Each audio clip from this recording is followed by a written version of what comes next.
The Boston Red Sox today won their 15th consecutive game. They beat the Baltimore Orioles 6-3 at Fenway Park in Game 1 of a doubleheader. It's the longest winning streak in the majors in 5 years. It also ties a franchise record. Overall, the Red Sox have now won 20 of their last 22 games. They will try to go for 16 in a row in Game 2 of the doubleheader at 7:10 Eastern. The Pittsburgh Pirates scored 2 runs at the top of the 10th inning for a 5-3 road victory over the Yankees, also in Game 1 of a doubleheader. Yankees runs came out a 3-run home run by Ben Rice in the 7th inning, his 30th home run of the season. The Kansas City Royals edged the San Francisco Giants 5-4 to sweep their 3-game series. Right now, the Brewers a 4-2 lead over the Mets at the bottom of the 8th inning. The Washington Nationals a 1-0 lead at Colorado going to the bottom of the 6th inning. I'm Isaac Lowenkron.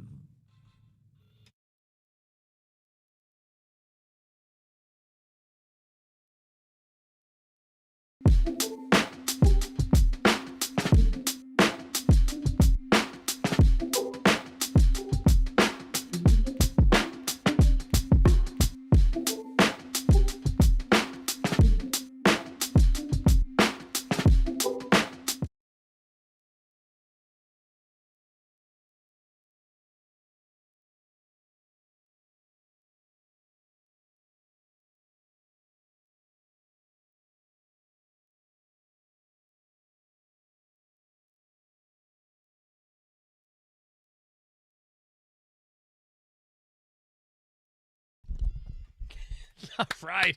Well, I don't know about that, but hey, we're going to have fun today. Yeah, I know we're going to have some fun.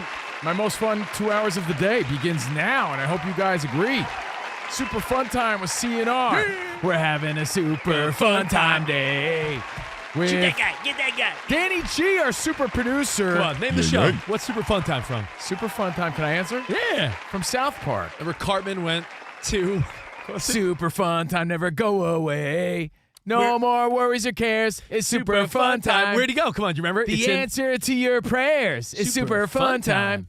I don't know. What was the name of the place? Wasn't it called Super Fun Time? Casa Bonita? Oh, is that it? I think it might be. I thought that was separate. Anyway, Sam is here. The Cron is here. Thank you for being here every day. Covino and Rich on Fox Sports Radio. So we have lots to get to. It's Wednesday, and there's no Mike who runs this take. You know Mike who runs this place? Yeah, Cold Stone Mike is never heard of him out today. So that means we have more time for Midweek Major with Iowa Sam. Sam's got your biggest stories in sports and pop culture. We decide every Wednesday on this hump day, are these stories mid-week or major stories? There's a Sophie Cunningham story that I want Sam to include in Midweek Major because it's just the WNBA stepping on their own feet again. Okay. Just the story of, like, what are you doing? And we're going to talk sports movies, the best sports portrayals, because there's a new movie in the works. And I thought the casting was pretty good. We'll tell you about it later. But, Sam, you got that? You got that? You got that? You got it, eh? You like that? He's got my audio, and that's what he said. Oh, okay. I thought he had some super fun time. I thought he That had some too. South Park on standby. So we're starting off with baseball. It's heating up. I'm fired down already. It's a day-night doubleheader, and the Yankees lost to the Pirates. Oh, my God. That means the Red Sox gained another game. And I'm like, Woo-hoo, get go out Sox. of my face. Yeah, it's Can I so tell you? annoying. Want to hear the saddest thing? It'll make you feel a little better. Go ahead.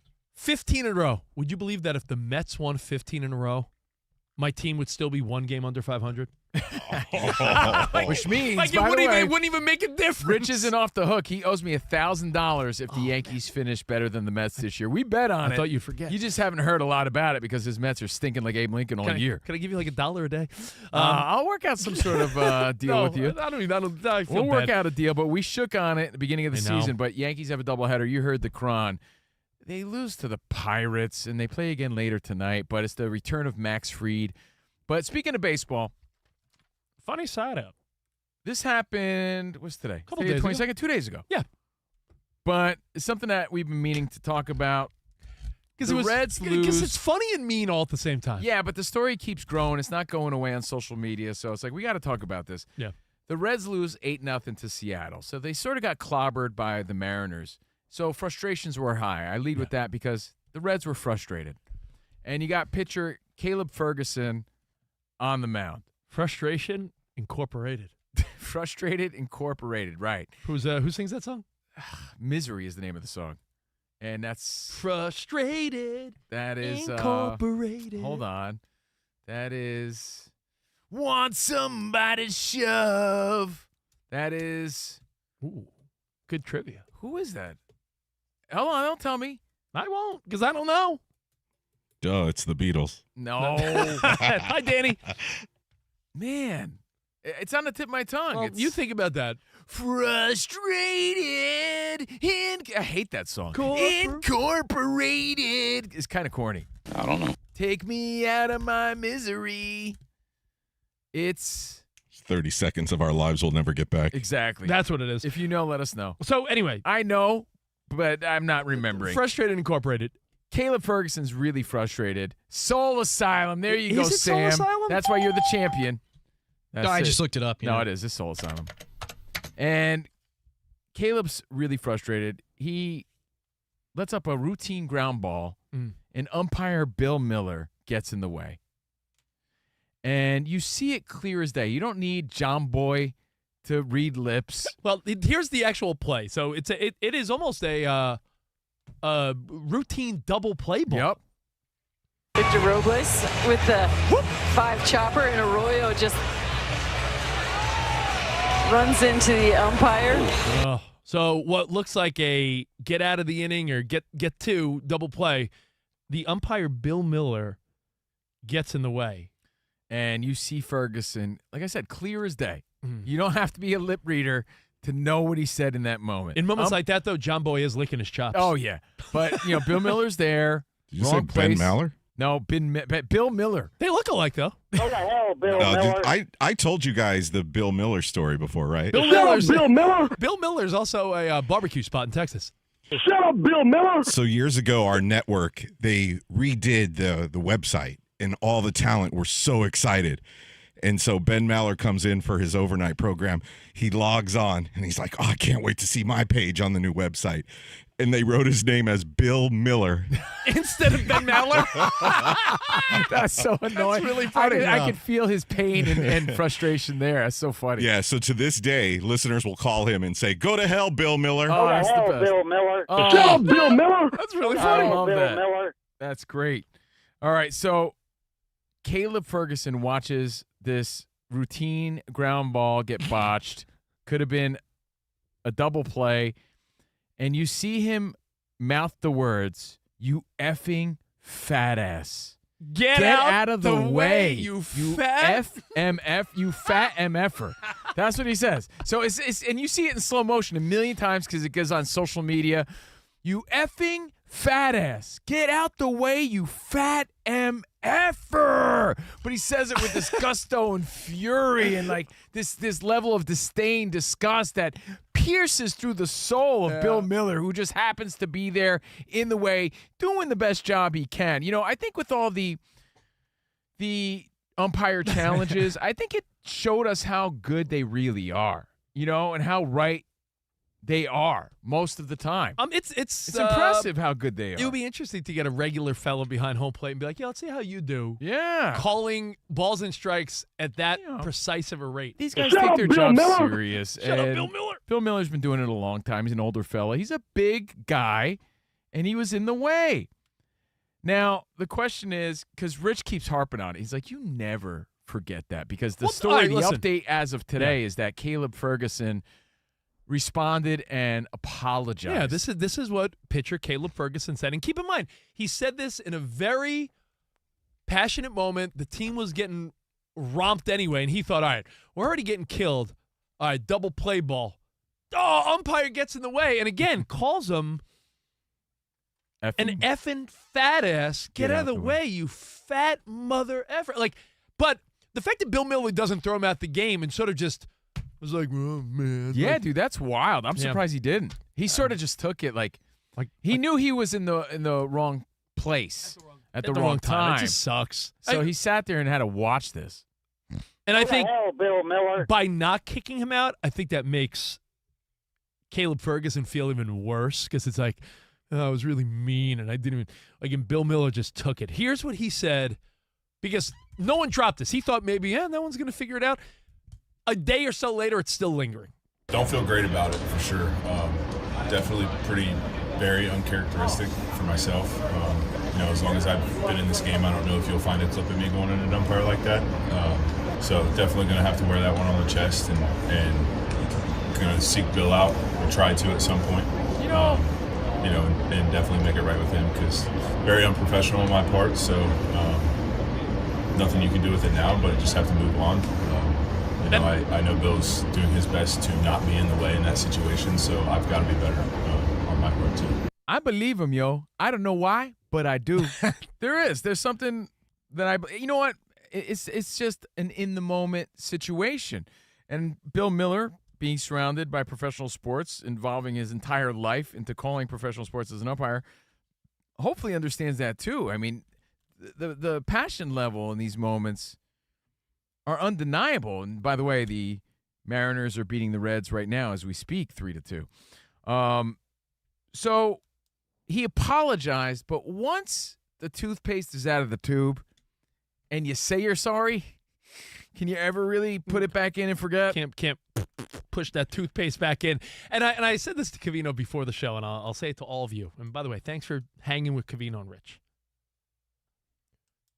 If you say something generic, like, oh, man, yo, get out the way, you effing jerk, or you moron, or that, you could call someone every name in the book. But I think when you go personal, and it's fat or bald, or I think there's things that you can't take back. It's almost like saying something, and I think every guy has been in a relationship where you've said something to a wife or girlfriend, and they'll repeat it for 10 years. By the way, I'm the opposite. Maybe I'm going from the school of Bill Miller. And maybe Bill. What is that, what you eat a lot? No. No, I say that because it's a barbecue place, Bill Miller. It's a you wear a tougher exterior when it's said to your face because you respect it a little more. It's when it's behind my back that I never forget, and I sometimes never forgive. I may say, hey, and let it slide. I'm not going to punch you in the face, but it's noted, and I never like you the same way. I have two really petty examples, and I never forget them. There was one guy behind my back. I heard that he was calling me a doorknob, and I had no idea what that meant. What did he mean by that? And it was dumb as a doorknob was his reference. And I was like, okay, noted, never liked him the same way. Swear to God, till this day, never liked him. I'll see him, shake his hand, reminisce a little bit. Back of my mind, beat it. A woman we worked with at SiriusXM made fun of my hairdo and told someone else about it, and it got back to me because Rich Davis sinks ships. Rich Davis told me, in fact. Never liked her again. That's the funniest True example. Story. It's because if you say it to my face, and Ferguson did, I respect it more. I may be mad about it, but Ferguson said it to his face. He apologized. We can move on. It's when it's behind my back, you coward wimp. I think it's when it's a very specific personal attack on height, weight, appearance. Those are the things, like you said, you can't take back. I find it funny because the person he's talking about is our good pal Nicole, who I do my parenting podcast with. Again, Covino never tell Rich anything. He had a blubber lips announced nationally to everybody who I'm talking about. There was no need for that. This guy can't help himself. Don't worry. There's not millions tuned in right now. He can't help himself. But I kept it anonymous for a reason, but this thick-headed buffoon couldn't even decipher that. Covino came into work with a mohawk. Yes. And she goes, what's with Covino's hair? What is he trying to prove? Goofing around. What's he trying to prove? Noted. What do you know what I thought every time I saw her in the hallway? What are you trying to prove? That's what I thought. Till this day. God can't take. Till this day. He only wants compliments. No hair criticism. Only compliments. Right. That's right. What are you talking about? I'm the topic of your gossipy conversation. Thanks. If I was Sam came into work all of a sudden and he had some weird new hairdo, and you said, "What's with Sam's new haircut?" I would say it to his face jokingly. That's crappy behavior. So maybe Bill Miller's hey, this is baseball. Pressure's high. It was a big moment. I take accountability. I was in the way. He said it to my face. He apologized. But I respect it. We move on. When you say fat, bald, short, it hurts more, bad skin. Oh, it hurts. I don't know, old looking. If you say something about someone's appearance that's very specific or personal, I think it's very hard to ever be like, oh, man, I'm sorry, I was just kidding. Proof? Because what happens is the person will be like, well, that's what they really think of me, and it came out in a moment of mad. If you called someone, like I said, if you called someone an a-hole, jerk, those things are generic enough. You want the proof? You guys remember, when's the last time you saw Sopranos?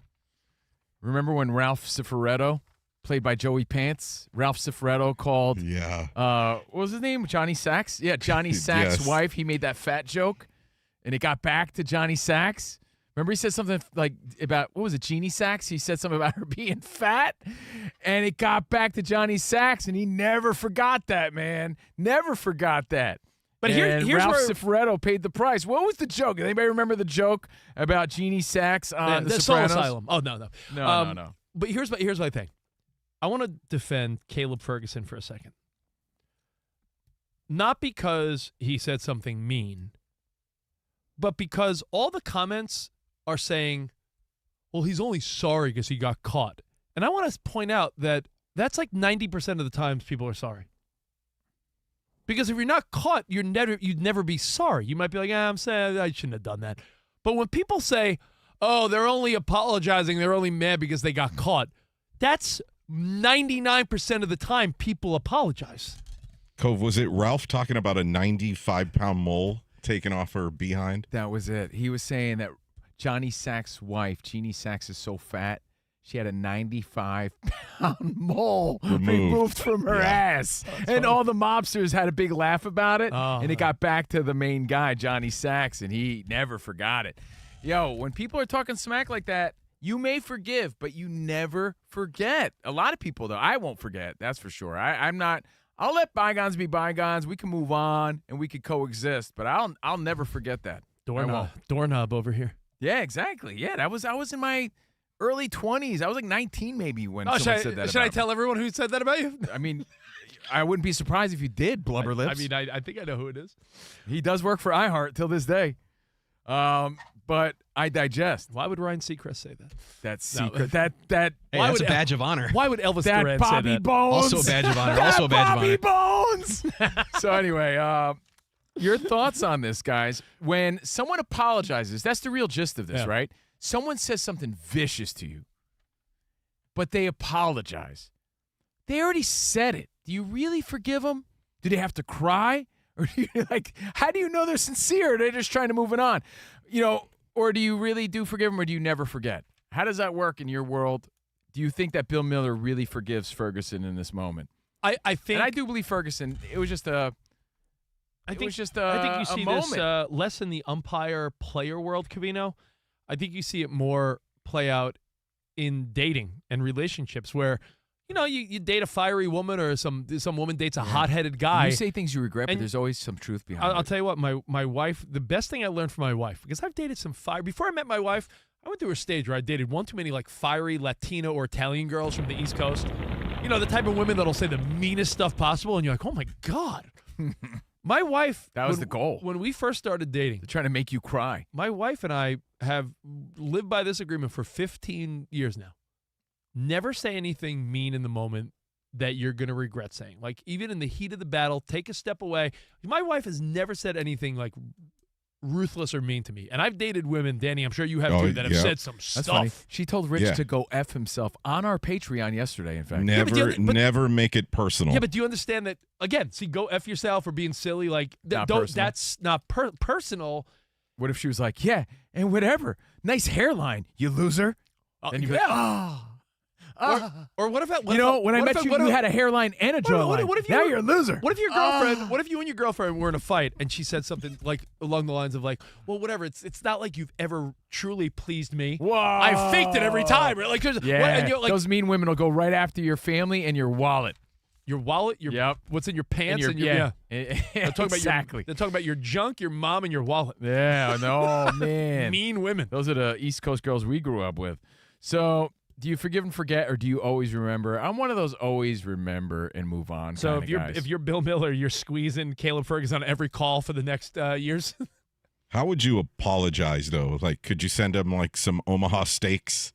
That's a good one. Yeah, is there a way to? Maybe that's not the best thing. Maybe send some Wegovy. Not donuts. How about some Wegovy or something? That's funny. I don't know, man. It's when you say something really mean and you try to take it back again, you've thought it, right?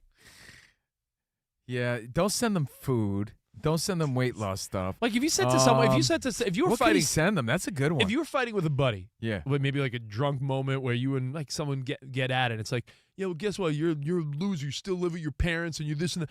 You can't. What are you gonna be like? Yeah, sorry, bro, that I said that. Because then they know, like, wow, that's what he thinks of me, huh? Like deep down. There was one time in high school where someone said something about like my girlfriend, and they didn't realize I was there. And I'll never so that just told me that when I wasn't there, that was their inside joke. So she could do way better than Steve. Like they made a comment about her in front of me, like, and I'm there, and they made, oh snap, I didn't realize, or I forgot in the moment he was here, and till this day, I'm grown, And you still remember? and I still remember that. Like, okay. Because that shows me how you really feel. We're not really cool. Got to be careful what you say. Also, I don't need to be that cool with you gotta say everybody. you got to be careful what you say about kids or parents too, because you never know who's in earshot. I prevented something, Danny, recently, where someone was going to comment about something a kid did on the field, and I don't think they realized that kid's parent was like in earshot, and I'm like, oh, that's crazy. Oh, that's his dad right there, Mark. I'm like, because he was about to be like, hey, see that kid, man? He's like, he was gonna make a comment to like how the kid was like really lost. Yeah. And I was like, the dad's 5 feet away. I don't think he knows that. I gotta save you right now. Then again, Eh? I think our own defense mechanisms help us forget things that hurt even deeper. Because my parents will bring up stuff like that my ex did to me or said to me or did to the family. And I'm like, I don't remember that. Yeah, but my parents do. But that's why Believe me. that's why I brought up relationships, because you say something to a woman or ladies to a guy, and if it's hurtful, that is, Danny, the stereotypical, like it's ammunition. they bring it up for years. Like, guys will be like, yeah, and she brings it up 40 years later. I remember there was something Covino said that how wasn't do you move on? Covino said Jeez. Covino said something not even that offensive to his ex-wife, and I remember it was like the talking point forever. Like she was. No, you know what it was? It was, dude, I had just watched Shawshank Redemption, so it was straight up like on my conscience. Like she was always Covino's And I ex, said very something ambitious about- and entrepreneurial, right? Yeah, I said something about we were struggling, like not to give up too much information. Jeez Louise, this is international radio, but we were like struggling financially, right? And I was getting like the brunt of all the stress, and I'm doing everything I can, but I was getting paid in meatballs back then, right? And Now they pay you in gum. yeah, now I get gum and meatballs. And she said something mean or whatever. And I said, whatever, your pipe dreams aren't paying the bills. And that became the slogan. You remember the pipe dream like line from Shawshank? Oh, Something yeah. about pipe Refrain. Oh, Yeah. that's just a pipe dream, Andy. Dude, I heard that for the rest of my For the rest of his marriage, he was like, And no sorry, my matter- pipe dreams. Like, oh, God. And do you know how you retort? You say, was I wrong? Yeah, but no matter how many Caleb Ferguson sorries I gave, All right, it came back to, it yeah, always my came pipe back. dreams. So Okay, what then does she keeps sorry bringing even up, mean? was I wrong? Seriously, Was right? I wrong? Did they pay the bills? That's what I'm pipe saying. dream. Do sorries ever really cut it? Do they ever make sense? Do they ever work? And I like Danny's question too. Like, what could Ferguson send Bill Miller Yeah, to like really prove? Like, because maybe you Taylor really ham? are sorry. But No, what- can't. But Food, what? can't But the do it. thing is, Oh, that what defeats the whole purpose. But what could you? I mean, I don't want to harp on this. We got plenty of other stuff to get to. But honestly, what could you really say to another grown man that you called a fat F and told him to get his fat ass out of the way, and you were like that? What can you say to that other grown man other than like, yo, the moment got the best of me, and I'm sorry, I'm a jerk, but That's know. what you say. You look him in the eye, you Yeah, have but- a personal interaction, and you apologize. But there was Yeah. still so much I got some raw for truth Cove, to though. what was screamed in that moment. I know. You I know? But we used to, I feel like we used to be a little tougher back in the day. Maybe not. I don't know. But Yeah, but it's on a large scale, pun intended, because it's You can't replayed say a million can't say times. large scale. no, it's humiliating. for And sure. it's all over social media over and over and over again. We're talking about it 2 days later because the apology's out now. But okay, so if you remember, Steve, if you remember something like that, have you actually like gotten over it, or like wouldn't you flush it? Like the things that your parents bring up about that, exes have said about you, like that's actually moving on. But if you like remember something and hold on to it, did you actually ever like let it go to the point where It it's never not hurt bothering me. you? It never bothered me. It never hurt, right? But I never forgot. Like, okay, we're not cool. But then you at that I have point, plenty of other people I'm cool with. you're not cool with them, so it does bother you a little bit, right? Someone calling you No, dumb just- as a doorknob who or whatever. needs that, right? Yeah, Like, no, I it's- know. You're like, I don't need to busy myself. If anything, with it's this person. also motivating. That's fuel, man. That motivates me. Stuff like that. That's the Baker Mayfield inside. Underestimate me. I'll show you how dumb I am. Let's go. So your thoughts, and the update is Bill Miller accepts the apology as far as we know, but Caleb Ferguson has apologized. He says he's going to reach out. He hasn't done it yet. Yeah, there you go. And I think you got to do a little research on the umpire. Like, I looked it up right now. It says he's married with 3 daughters. So maybe if you're Ferguson, you go out of your way to, do something for his daughters. That's nice. Yeah, that's a good idea. To really show you're you sincere. really got to show you're sincere. Yeah, because there's a difference between words, like empty words, and actions. And if you show sincerity, I think that goes a lot further. Well, hey, there you go. Covino and Rich, Fox Sports Radio. On today's show, we are going to do Midweek Major with Iowa Sam, go over the biggest stories in the world of sports and entertainment. One of those includes Sophie Cunningham, and just the most ridiculous story. You think you've heard ridiculous WNBA stories? This might be the most ridiculous. Plus, someone's playing Lou Gehrig in a new movie they're in the works, putting together. And we're going to talk about some of the best athlete portrayals in movies and sports. So we'll get to all that and more on a Wednesday. Covino and Rich, right here on Fox Sports Radio. All right, so Weeble, buddy. every sports season is built on preparation, studying the trends, and making the necessary adjustments to reach the ultimate goal. Investing deserves the same approach. With Webull, you have access to real-time market data, advanced tools, and an intuitive app designed to help you make informed decisions. Yeah, I mean, if you're a doorknob, this is for you. What does that even mean? Whether you're actively trading stocks, options, ETFs, and more, or planning for the long term, maybe you got IRAs or cash management accounts or custodial accounts for your kids. Webull gives you the tools to invest your way, all on one platform. Looking to take your preparation to the next level? Check out Webull's Learn Resources and join their in-app community feed to discuss investing trends and happenings alongside 25 million users globally. Here's the deal. Now you can streamline your trading activities, elevate your strategy with Vega. That's Webull's personal market AI assistant. You get real-time analysis, watch list insights, and alerts when earnings drop. So get your financial portfolio game ready by downloading the Webull app today or visiting Webull.com. Webull Financial, LLC, member SIPC FINRA. Investing involves risk. For more information, visit Webull.com/disclosures.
This old timer, let's just call him an old timer. He's at a Cubs game. It's the Cubs versus the Twins in Wrigley. And the Cubs end up winning 10-1, whatever. It was a nice day until this happened.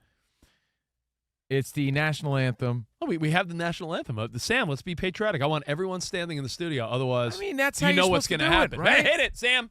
Hit the clip.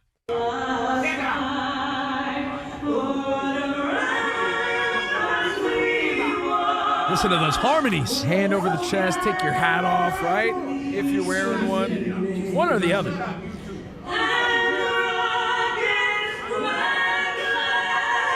Amazing.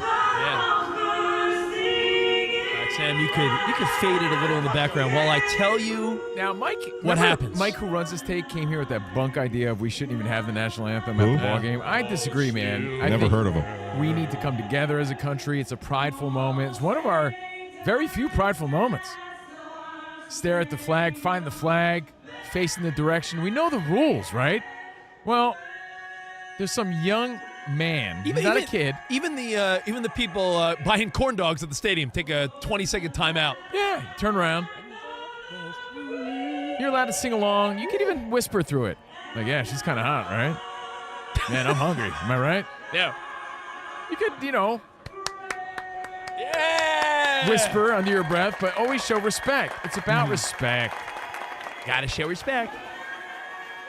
There was one man, a young man, who didn't stand. He didn't put his hand over his heart. He didn't take his hat off. He wasn't wearing a hat, but I'm saying he didn't do any of these things. Yeah. He sat there in his chair, and this old-timer says, hey, listen, Buster, either stand or get smacked. Yeah, I believe the quote was stand up or get smacked. Hey, listen to me. He warned them. Oppenheimer, get up or get smacked. And the guy sits there. So, old man Clemens hates flaming bags of poop, and he hates when people disrespect the flag. Don't put it out with your boot, Ted. So old man Clemens doubles down. Poop again. And he smacks this dude, as my dad would say, upside the head. Hey, I'm going to smack you upside the head. It really is a smack upside the head. This guy gave him the old school smack upside the head, and this young man gets up. And it becomes a controversial thing. It's like, who's more wrong in this situation? The disrespectful young man, right? Or this old guy who put hands on a man. Yeah, and TMZ reported yesterday evening that the police got involved. That's crazy. I think you give him the old person pass. I really do. I don't think you do. I'm all about respect. I'll stand for the anthem. I do all this. But the reality is, you know what's worse than some moron? And I'll call him a moron for not standing. Old people earn the right. Show some respect. Stand up. Show respect for this free country you live in. But guess who's not in charge? The patriotic police. This old guy that thinks he could slap someone if they don't stand. You're damn right I can. I'm the captain of the patriotic police. Now you could How argue. are the kids supposed to learn, though, Rich, if you don't smack them upside the head once in a while? Upside the head, dude. It feels so good to watch. Because you're not allowed to do anything nowadays. But this old guy's like, I play by my own rules. Raise your hand if you'd love to use that hand to smack a youngin' once in a while. Do you know how many people want to smack? It was so refreshing to see this old guy do it. We're not what allowed has he got to lose? He's old. Our kids would call the police in 2.5 seconds nowadays. It's so good. I'm team old guy all day on this. It's just, what is this guy thinking, first of all? There's plenty, I'll tell you what, not little kids, but there's plenty of like preteens and teenagers that don't have any fear, and they're little wise asses because they don't have dad or mom back in the day there was always a little bit of fear. Yeah, you're gonna get a little slap. No one fears anything anymore. So there is something refreshing, like you said, about watching this old guy slap him. But if you want my honest, real opinion, this old timer has no right hitting this idiotic kid. This kid can be the most disrespectful jerk there is. But what gives this old guy crap? I fought in Nam. That's very respectful. But what? Because I think if he did fight for our country, he could more slap a kid? reason to smack him. Yes, because he's a grown man. With a pistol he used in war. Yes.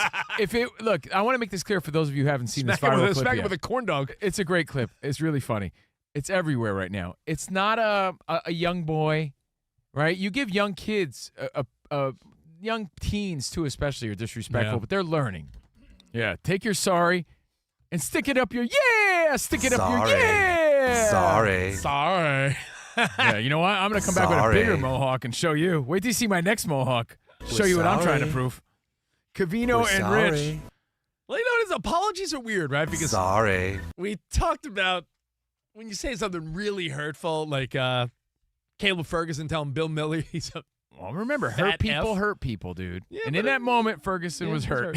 But what I'm saying is I think it's hard to apologize for something you say that's very personal because you clearly were thinking about it. But secondly, how many times have guys said, I'm sorry, and then your wife or girlfriend will be like, you don't even know what you're sorry for. And you're like, that's why I think Danny G brings up a good point. We always say sorry to move on. But actions speak way louder than words, and that's a cliche, but it's true. If Caleb Ferguson really wants to apologize to Bill Miller, he'll make a gesture. He'll do something. Gift him what? I don't know. I was going to say an edible arrangement or something, but again, that's food related. That might not be a good idea. Yeah, something not food. Something not food. But that's thoughtful. Yeah. Like you went out of your way Yeah. to show your sincerity. How about a pocket watch? But yeah, you know what? For real, like a nice little timepiece to say, man, I'm not just saying it. I'm really sorry. That's out of my character. one last thought on this. And then it becomes a nice story, right? One last thought, though.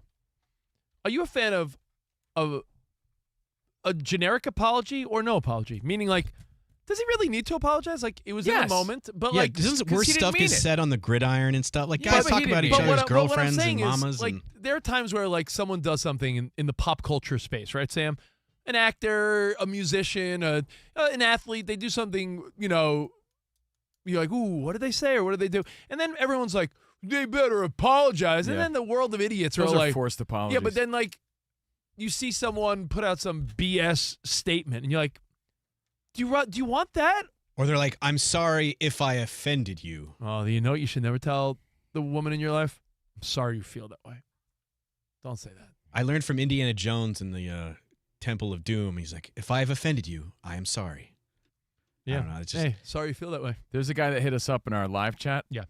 And by the way, what's up, Vince Garcia and Kay Rain and Scott from Air? Everybody up, chatting guys? up live. We're streaming live. You can watch what you hear at Covino and Rich FSR on YouTube, at Covino and Rich FSR.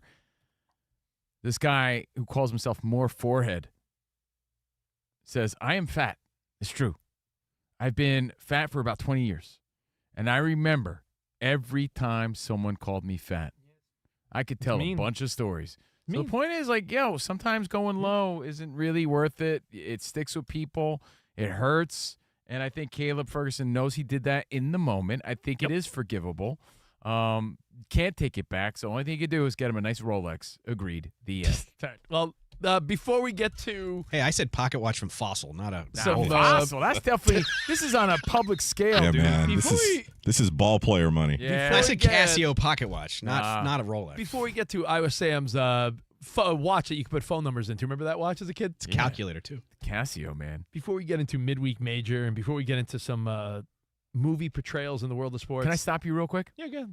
I had a Casio back in the 80s that not only did it store phone numbers, but it had a little speaker in it. And if you hit, let's say I had Sam's phone number in it, if I hit Sam's phone number and held it up to the phone, it would go doot doot doot doot doot doot doot, and it would dial the phone. I don't believe it. Because I the think you phone, dreamt that. The phone works on. You dreamt it. No, I the think you phone were a works time on traveler. tones. It worked. There's no way.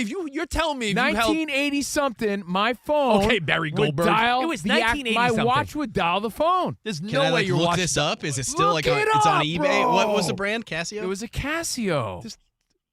Can I tell you, this doorknob dreamt it. I think Kron is not his head because he knows I'm right. The phone, when you dial the numbers, it doesn't work on what you press. It works on the sound that it makes. So you tell me if you So held the I- speaker. So if I held the phone up to, and that was the point, you hold Boop, the boop, boop, boop, boop, boop, boop. Yep, it would dial the actual phone. And it was the coolest thing. I Boop, felt like boop, Inspector boop, Gadget. boop, yeah, boop, it was boop. an Inspector Gadget. All phone right. or While we Get research smartphone. this, you guys, before we wrap the topic, our friend Mo in Tempe wants to weigh in on Bill Miller. What up, What up, Mo? Hey, good afternoon, guys. What's up, buddy? All right, so I got two things happening. Yeah. One, I was not trying to be mean or anything. One time I actually asked my boss's wife if she was pregnant, and she wasn't. Oh, yeah. Oh. That's just an accident, but the Yeah. worst. Oh, we saw that. Yeah, I know. But then We saw that once. Looks like you suffer from foot and mouth disease. Well, I don't work anywhere, so it doesn't matter. But but the second one, I actually told my wife, hey, she asked me what I wanted for dinner. And I said, I'm just a squirrel just trying to get a nut. It's your world, honey. And she took that completely the wrong way. That's so funny. That's really funny. And by the way, in today's world of social media and all these keyboard warriors and people that say mean things, my goodness. You know, I really put my Yeah. life and my heart out there, and I speak from the heart, especially on our Patreon because we're uncensored and we tell stories, and we have more time to do so. When I read like really crappy feedback, I don't take it to heart because life moves on and I don't really care that. But I note it. I remember it. I'm like, oh, if I ever meet this guy in person, he's not my friend. Oh, know what I note? I note it. I note people we've met, like listeners that we've like welcomed to the studio or we hung out with at a live event. When they write mean stuff on the feedback, I'm like, I was nice to your family. I bought you a drink. But it's noted. I bought you a drink and took pictures with your kids. If I see you at a ball game or whatever, yeah, I'll say hey, but I'll go right to the hot dog stand right after immediately. I'm not coming. I'm not hanging with you. If we were keeping everything in context, though, like the stuff that's said on Twitter and online in general is so vile, it makes Caleb Ferguson's, although hurtful comments, look kind of benign. You're right, Sam. Not It's benign, vile. but much less than they. Oh my God, you should. But you see said it in person to him or towards him, so it makes it more hurtful. You should see the mean stuff people write on social media. But the stuff on social media, you like calling someone fat is like mild on the scale. of course. That was awkward, though. Like, you saw the look on Miller's face, and he was trying to just stay cool in the moment. But we've all done it where we've said something in the moment it leaves our lips. We're like, oh, why did I say that? Ferguson yelled that with such fury. I think it almost blew Bill Miller's hat off. Go to hell, Bill Miller. Now, we have other things to get to. We got Midweek Major. By the way, it is Ozzy Day, so celebrate Ozzy Osbourne. Let's play some Ozzy, Sam, on Ozzy Day. And we got updates from our guy, the Cron, Isaac Lowenkron. Hey, Cron, let me ask you a question. Sure. It's the 80th birthday of an actor today. I'm going to give you a famous quote. You tell me the actor. All right. I'm getting too old for this. Shh. It's one of those things where you completely blank on it. Danny you know Glover. it, but you. Danny Dang, Glover. I was going to pull a Lethal Weapon drop. Lethal Weapon. Danny Glover. Remember him and Mel Gibson? Diplomatic immunity. It's just been revoked. I'm getting too old for this. I love it. I think he says that in like 2 of the 3 movies. So Wasn't wait he a minute. former Or all Angels 3? manager? Yeah, and he was. Remember he managed the Angels He did. when Mel Clark was on the team. So let me guess. That was. He's 80. So how old was he? He was like 40 when he said he's Oh getting my too old for this God. stuff. Yeah, he was in the second one. Wasn't he about to There's- retire? And he's like 40 years old. People have made memes about this, that he played an old guy when he was 39. How much of a bummer is that? That I'm we getting just ready for retirement. Happy birthday, Danny we Glover. realized that he said that, He was- and when he he was- did, he was younger than all of us. He's the, oh my And honestly, God. now he's suffering from Alzheimer's. know. So Yeah. wishing him the best. We do. Well, could have been worse. It could have been Wilford Brimley's birthday. Yep. He was like younger than us when he made Cocoon anyway. That is well, true. Speaking of cocoons, the Boston Red Sox are in a cocoon of excellence because today they won their 15th consecutive game. They beat the Baltimore Orioles at Fenway 6-3 in Game 1 of a doubleheader. That's the longest winning streak in the majors in 5 years. It also ties a franchise record. Overall, the Red Sox have now won 20 of their last 22 games. They can set the franchise record by winning Game 2 of the doubleheader at 7:10 p.m. Eastern Time this evening. The Pittsburgh Pirates scored 2 runs at the top of the 10th inning for a 5-3 road victory over the Yankees in Game 1 of a doubleheader. The Yankees' runs coming on a 3-run home run by Ben Rice in the 7th inning, his 30th of the season. The Kansas City Royals edged the San Francisco Giants 5-4 to sweep their 3-game series. The Milwaukee Brewers defeated the New York Mets 4-3. Christian Yelich of Milwaukee 2 RBI, including what proved to be the game-winning RBI triple in the bottom of the 6th inning. Here's how that sounded on WTMJ.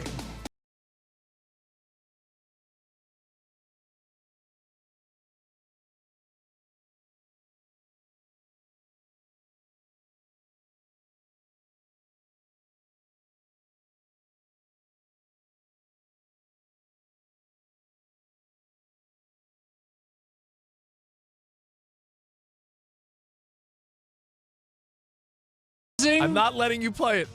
Like I said, if they won 15 in a row like the Red Sox, they'd still be under 500. But you know what that shows, though? And honestly, I'm a Yankees fan. I do want to applaud the Red Sox. Hey. Winning fixes everything, man. So Can if you're going through a bad streak, you turn it around like the Red Sox. It's like all's forgotten. You ride that momentum. It's really awesome to see, even though I want to see them lose. I think it's incredible what they've done. So thank you, Isaac. Mental And note. Sorry about the Rickroll. Change audio system password to something besides 1, 2, 3, 4. Anyway, game going on right now. The Washington Nationals an 8-0 lead at Colorado, bottom of the 8th inning.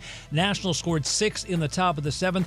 The Arizona Diamondbacks leading the Athletics 10-2 in the bottom of the 6th inning. Diamondbacks scored 7 runs in the bottom of the 5th inning. All yours, guys. Thank you, Isaac. And by the way, if the Yankees lose tonight and the Red Sox win, 2.5 games, which is wild. Insane, dude. It So, really is. yeah. It's incredible. Oh, boy. All right, listen, we got more Covino and Rich next right here on Fox Sports Radio. Wednesday, let's go.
Tom Holland's been in the press Oh, this is a better question, actually. promoting the movie, right? From There's movies to the concessions. lots of stars, from Matt Damon to Tom Holland. And Tom Holland said something about, well, it could be insulting. What was the exact quote? Do you have it?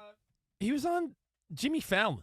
He was on The Tonight Show, and he named the corn dog as America's most embarrassing bad food.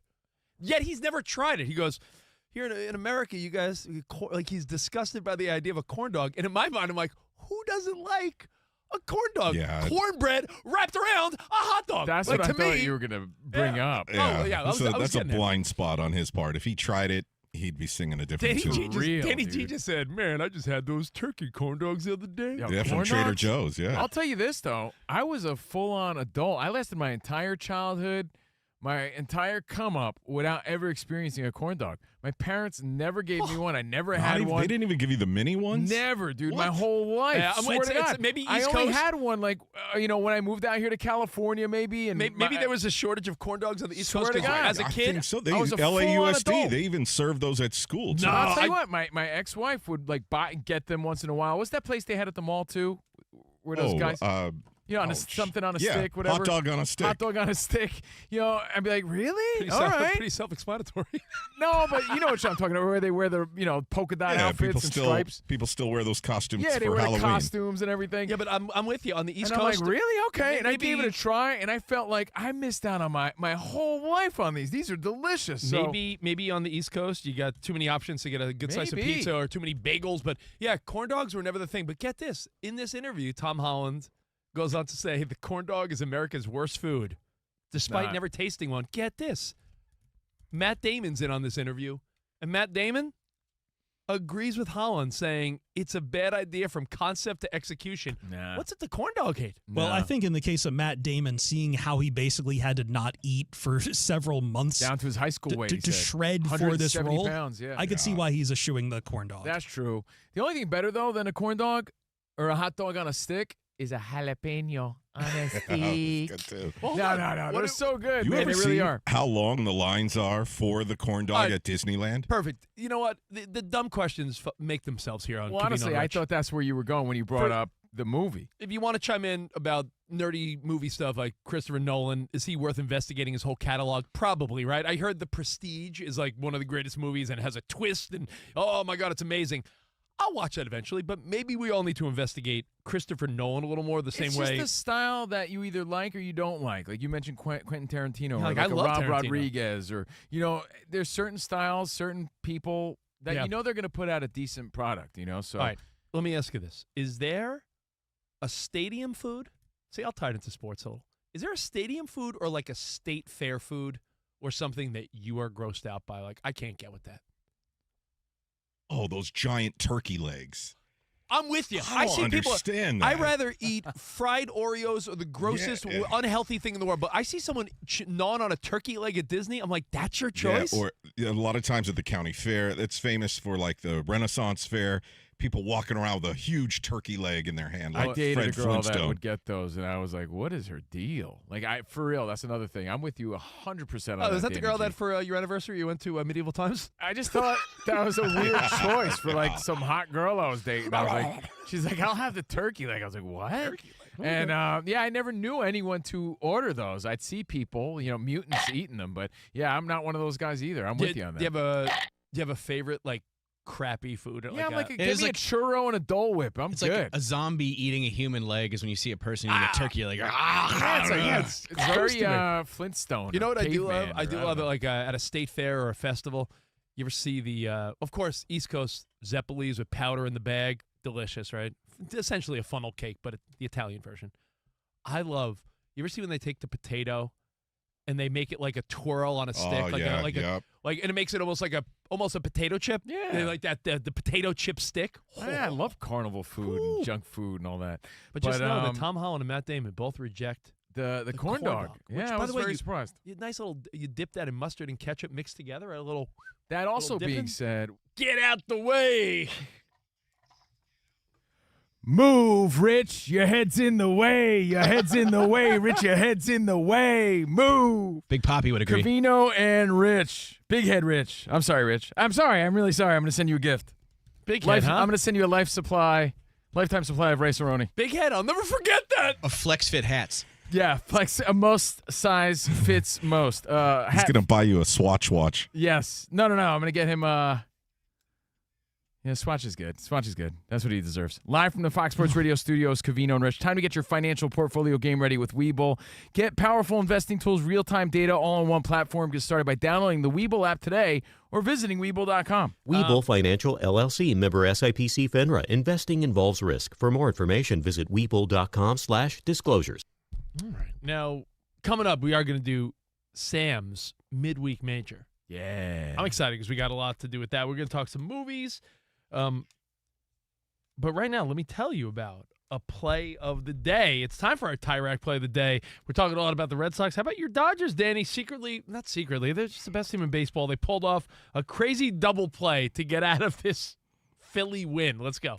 Crawford's caught between third and home. The throw to Rushing. He runs down the line, pumps a throw, gives it to Betts. Crawford is tagged. Runner between second and third. Real Muto. He's caught up the bag. He's out at second. And the ball game is over. That's a win for L.A. And thank you for some terrible base running. It was bad. I'm really just, I don't quite understand. If you watch the play that you just heard, I think most shockingly, why did Realmuto go back to second? Meaning, like, when the runner between third and home got in a pickle, I don't know. You knew he's out. So Realmuto, go to third and just stay there, and you live another at bat. Brain fart, I guess. Yeah, maybe I don't know. He's putting the mental and fundamentals. Because when you're caught in between third and home, dead duck like that, you got to admit that that's done. You're done. Are you mental? I don't get it either. That was weak. But you get it. Sometimes baseball players. And I think in his head he thought maybe his teammate could get back to the third base. Yeah. That's the only thing he could have been thinking in that moment. But that was courtesy of AM 570 LA Sports, Dodgers Radio Network. That was our Tire Rack play of the day. For over 40 years, Tire Rack's been helping customers find the right tires for how, what, and where they drive. Shipped fast and free. Backed by free road hazard protection with convenient installation options like mobile tire installation. TireRack.com, the way tire buying should be. I mean, I tell little kids that when I coach them. I'm like, if there's ever a scenario where someone makes a mistake and there's two kids on one base and someone's there with the ball, both of you stay on the base. Because sometimes everyone will just, they get off and then it's 2 outs. Yeah, let them have one, not two. Let them have one. And Realmuto, who is a really heads-up player, that was just – and the fact that was the double play, Danny, where your team – think about it. Your team's on the brink of like, we're going to come back against the Dodgers. The Dodgers have been waiting for Edwin Diaz, like tapping their feet like this because, the bullpen, Phillips has just returned from injury, has not looked the greatest, and they escaped that with a W. Now, start thinking about this. Oil up the trumpet. When is he coming back? Could be against the Mets this weekend. Of course. Fox Sports Radio Nation.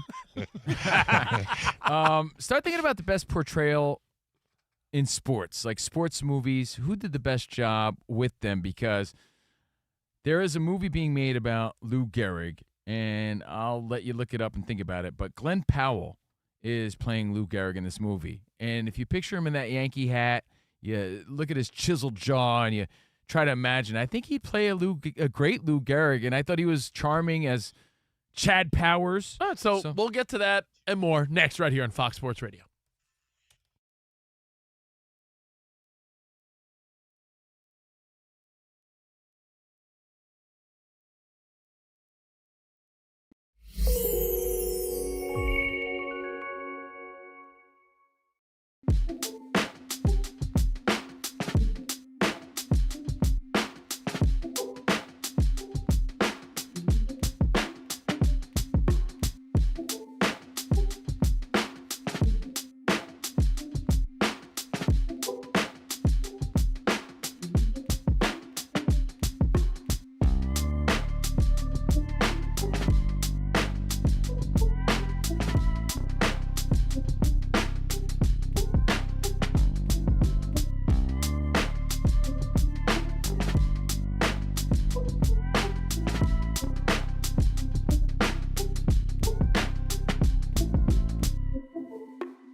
It's Covino and Rich on Fox Sports Radio. Are you ready? Yes! We talk about pop culture, we talk about sports, we talk about life. It's a friendship on the radio. When you talk about the best athlete in the world, you're probably thinking Jim Thorpe, right? I'm thinking Bo Jackson. I'd have to throw myself at the age of 12 into the conversation. You are the home run champion. When you find the commonality between sports and life, those analogies and conversations are the best. You were dating some girl, and you were like, Hey, babe, let's watch The Sixth Sense. her mom walked in.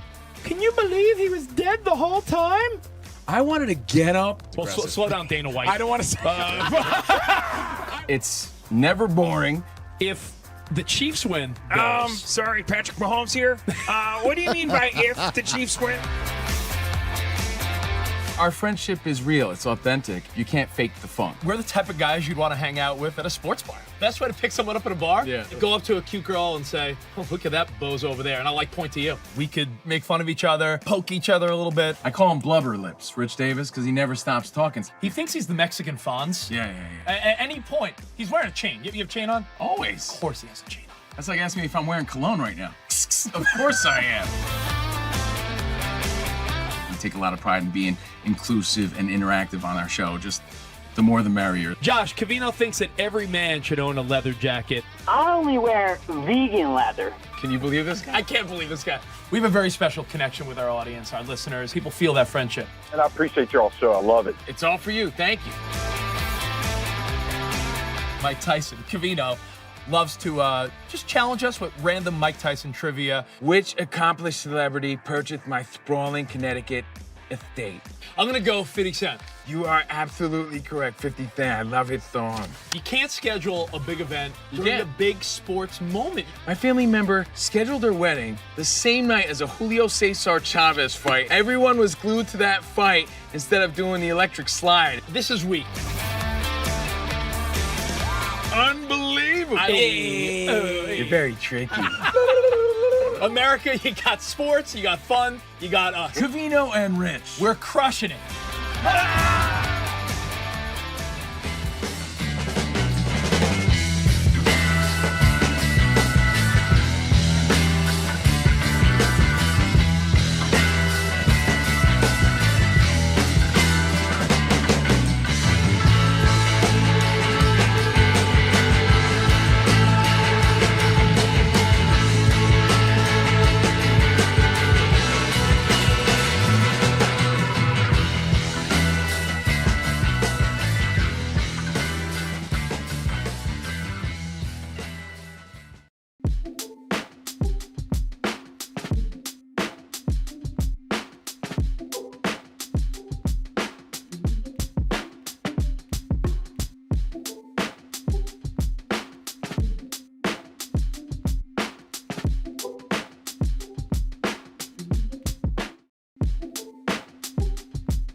Today, the Boston Red Sox won their 15th consecutive game. They beat the Baltimore Orioles 6-3 at Fenway Park in Game 1 of a doubleheader. Longest winning streak in the major leagues in 5 years. It also ties a franchise record. Overall, the Red Sox have won 20 of their last 22 games, and they will go for their franchise record 16th win in a row in Game 2 of the doubleheader at 7:10 Eastern.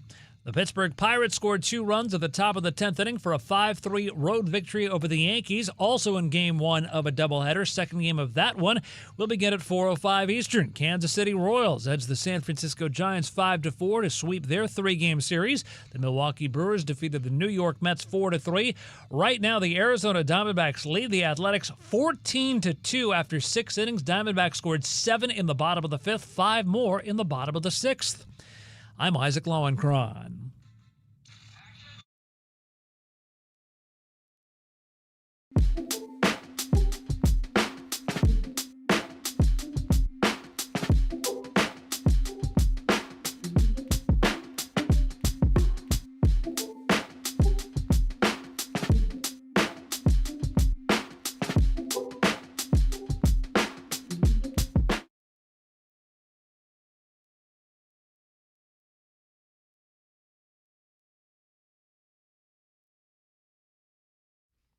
All right, welcome back to the show. Hour 2 of Covino and Rich on Ozzy Day. We're going to celebrate Ozzy Osbourne, some Ozzy this hour. He died a year ago today. That's wild, man. I'm Covino, the original Data from Goonies, because I had slick shoes, and I had the Casio Data Bank DBA 800 phone dialer watch in the 1980s. Do you remember that watch? I was like a little mini Inspector Gadget, bro. It might have been even early 90s.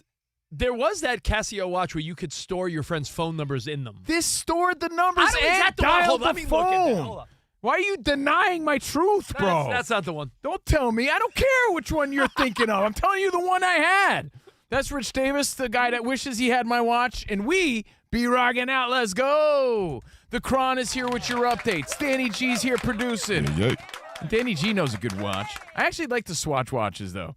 Rich had Slime Time. You guys remember There's Slime Time? a Swatch store in one of the casinos we've been at in Vegas. Yeah, at we New saw York, a couple New York. nice ones. Yeah. And Iowa Sam is here on the ones and twos. Thank you guys for being part of it. Covino and Rich on Fox Sports Radio. Can I give a shout out to our old pal from ESPN, Gary Streisky? Yeah. From SportsCenter. Gary. Gary's a good dude. He looks like if Covino and I had a baby. He's our love child. What? He really does. Say what now? He looks like if you molded Covino and Rich. By the way, Gary, he does SportsCenter with Randy. They're fantastic. Speaking of sports and Gary, Tim Tebow was at his wedding. Yeah, I saw he did a clip on his Instagram where he went around the wedding, and there had to be, because he's a big watch guy, he did like a watch check. Yo, how many people at his wedding had Rolexes? It's a status symbol, man. It's a big boy I watch. don't know. I mean, are you a watch guy? Shut up. I've done a show with you 20 years, my watch guy. Well, I mean, I would think you'd have a sweet watch by now. I just don't have You have the money. a You just don't want Rolex, to, you just don't but spend I the money got a on it. bunch of watches. You got a G-Shock, bro? Covino's like me. We have a couple of watches that are like $500. Yeah, I'm always But- exactly. Yeah, but then don't really wear them because you're like scared you're gonna scratch the front. This the right face. here, this is a Michael Kors. Like I got a bunch of nice Nixons and like intermediate but watches. what I'm that saying proud is, of. if But I you got were a bunch. If you were a watch guy, you'd have nice watches. I have nice watches. No, I'm but- not into spending lots of money on my watches. You need a multi-million-dollar annual salary, Rich, to really get a watch. I'm a watch guy in the sense that He has I'm the- always looking at nice Rolexes. He has, Does the that money, count? he has the money to buy Rolexes. He just doesn't spend it on the Rolexes. He does other things.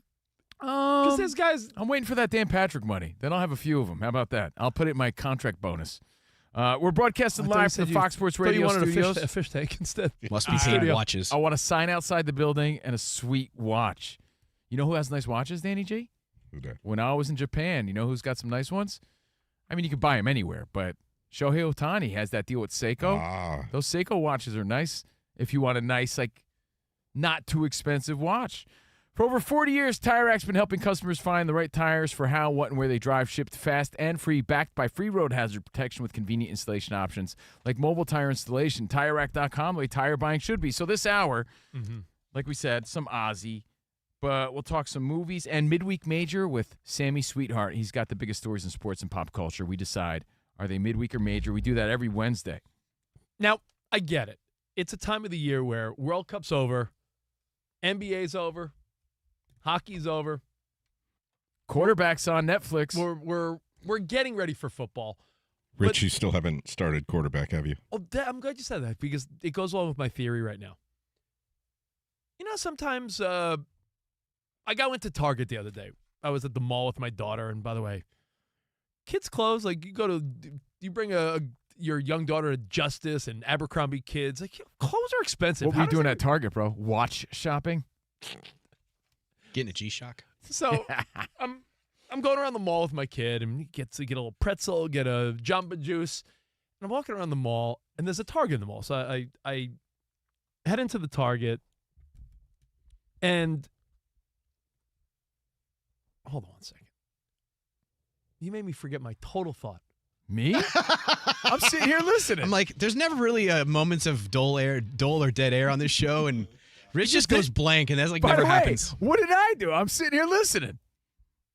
You really, like, I'll gather it in 10 seconds, but you Was it when I turned around and did this?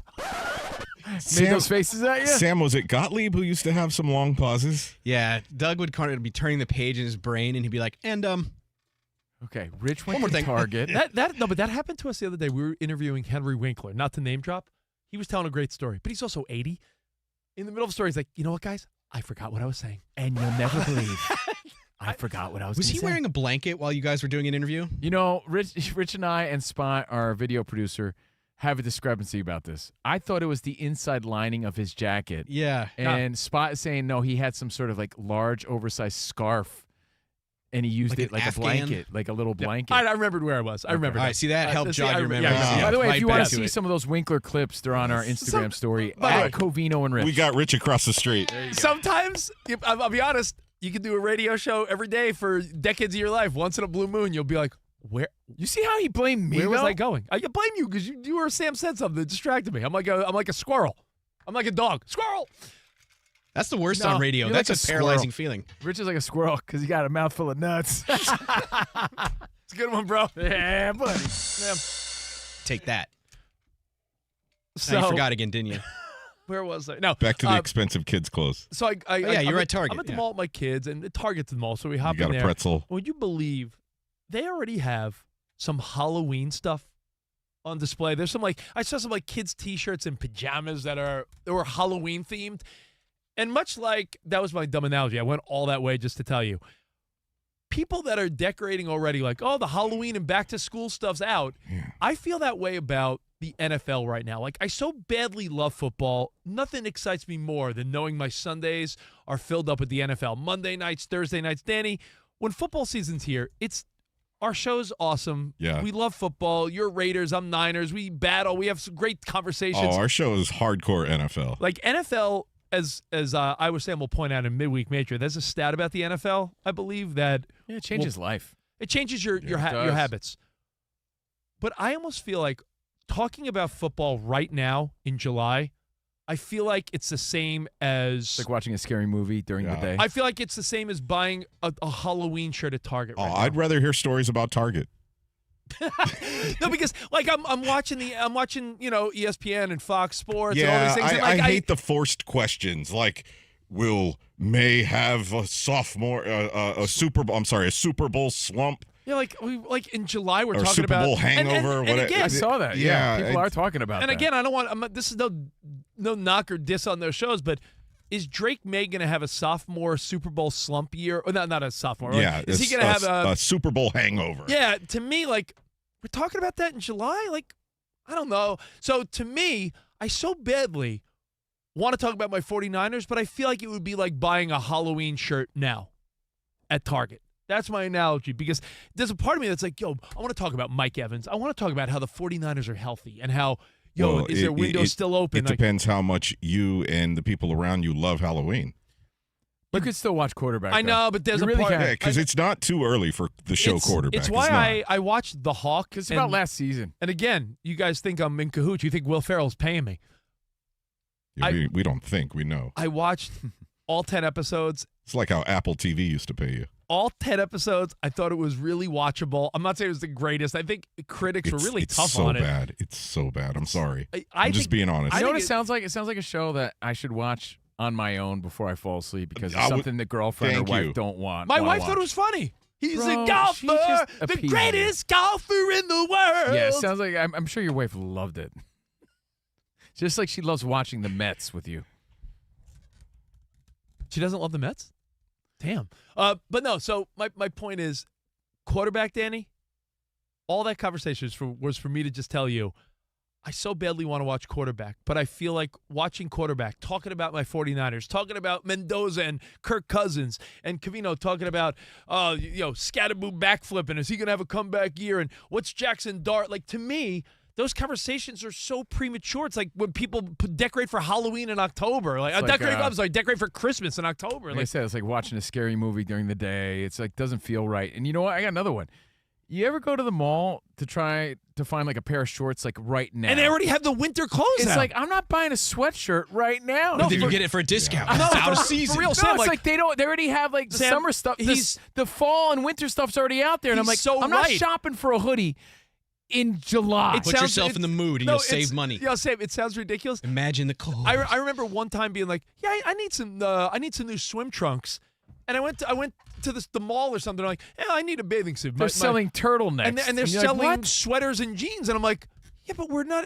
So anyway, that's how I feel about the NFL. The end. I love the NFL more But than we anything. talk NFL all around the sports calendar year. No. This is not. It's not like it's one of those sports where you have to be right before it to talk about it. Danny G, I saw exactly what you saw at the Drake May conversation. They were doing that on FS1. The moment the World Cup was over, I was like, man, I don't know about that. I don't even want to hear about that right now. Two pros and a cup of Joe, and especially Jonas Knox, will find a way to talk about the NFL any time of the year. Jonas Knox is a professional at finding an NFL thread or it's like Rich with storyline. Taylor Swift. He'll find any way to bring it up. He'll find a way to talk about the NFL, and you know what? It always hits. And, it's by the way, it's no knock on Jonas or Nick Wright or anyone, but to me, I'm not saying it's cheap. I'm just saying, I don't know. Like it's like your mood, right? Like, are you in a Christmas mood in September when they start putting stuff out? There Are you you in a? go. Are you in a we football? gave every analogy. Yeah, like when you go to the beach and you got your flip flops on. Are you really thinking about NFL football? There's stores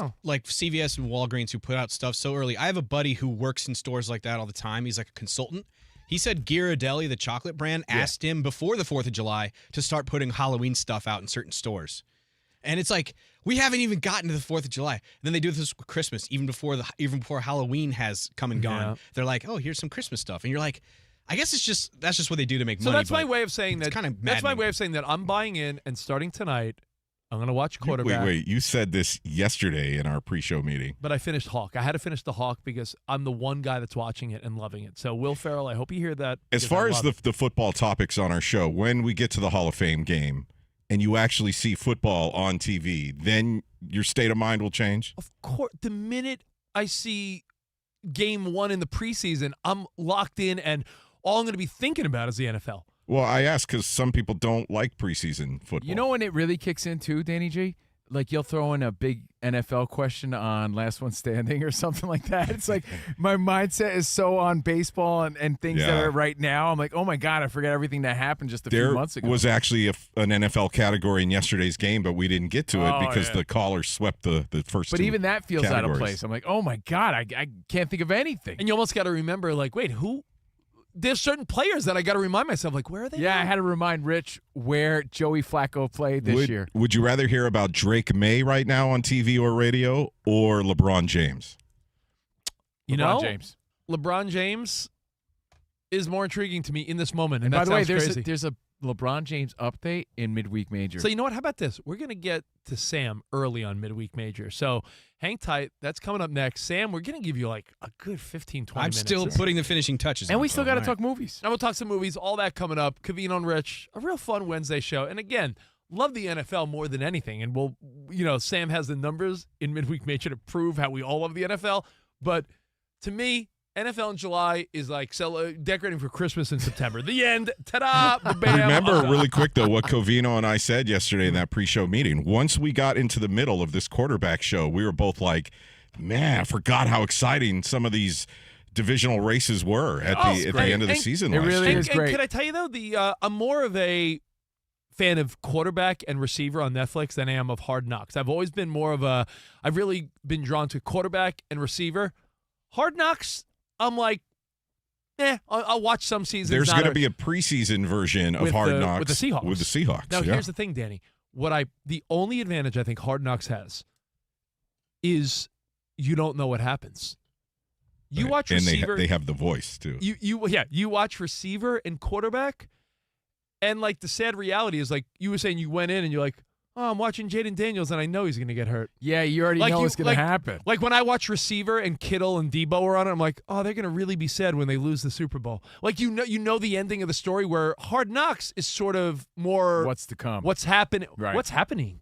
So what's to come, and you enjoy. get Liv Schreiber. Yeah, and you get that voice of God. All right, we got more Covino and Rich. Sam's got Midweek Major. Thanks for hanging. A CNR Wednesday show. Let's go. Every sports season built on preparation, studying the trends, and making the necessary adjustments to reach the ultimate goal. And investing deserves the same approach. With Webull, you have access to real-time market data, advanced tools, and an intuitive app designed to help you make informed decisions. Yeah, whether you're actively trading stocks, options, ETFs, and more, or planning for the long term for your family with IRAs, cash management, and custodial accounts for kids, Webull gives you the tools to invest your way, all on one platform. Looking to take your preparation to the next level? Check out Webull's Learn resources and join their in-app community feed to discuss investing trends and happenings alongside 25 million users globally. And now you can streamline all your trading activity and elevate your strategy with Vega. That's Webull's personal AI Market Assistant. You get real-time analysis, watch list insights, and alerts when earnings drop. So get your financial portfolio game ready by downloading the Webull app today or visiting Webull.com. Webull Financial LLC, member SIPC FINRA. Investing involves risk. For more information, visit Webull.com/disclosure.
I feel like Tom Brady's cooler than he's ever been. Let's talk Tom Brady for a second because the headline reads something I completely disagree with. It said, Tom Brady, his PR stunts are hurting his brand.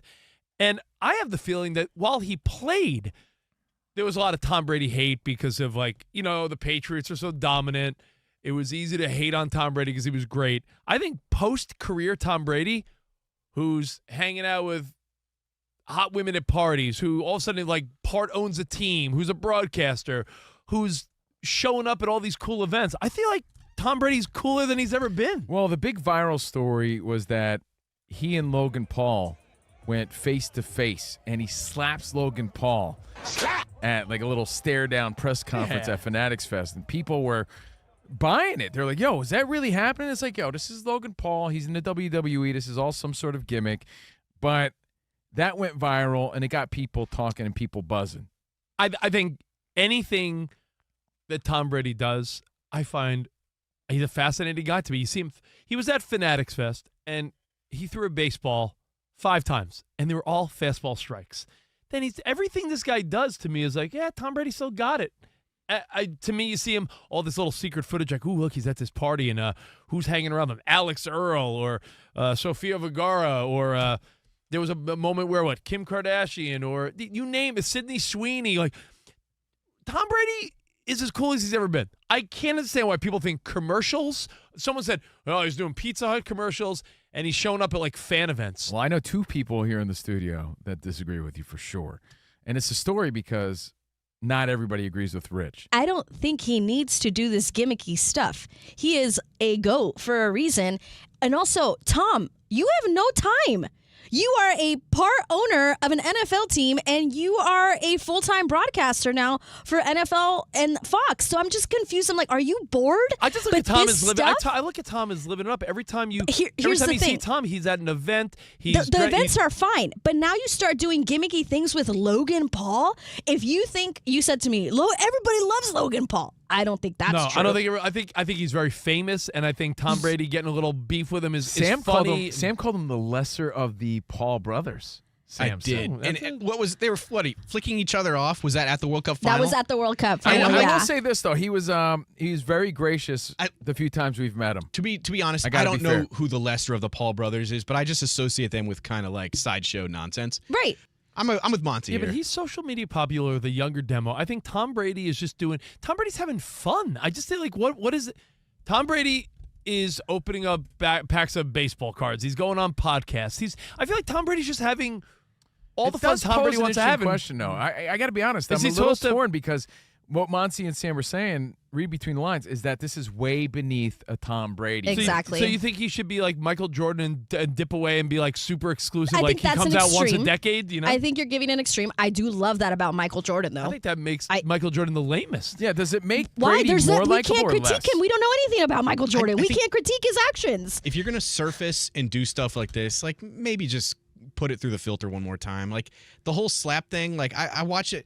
It didn't sell me, and I know, like, pro wrestling, all that stuff, but like I'm watching Brady. He didn't look mad enough before the slap to sell me on that. But you he know was what, just Sam? like, boom, right Sam, in the ear. He's also a dad, and his kids probably get a kick out of some of the stuff he does. And I just think that Tom Brady spent. I mean, Shaq did wrestling. I mean, there's other goats. But and other... Shaq's character and attitude, he's always been that type of personality. Tom Brady was finally able to let loose, Monty. Monty. Tom Brady was.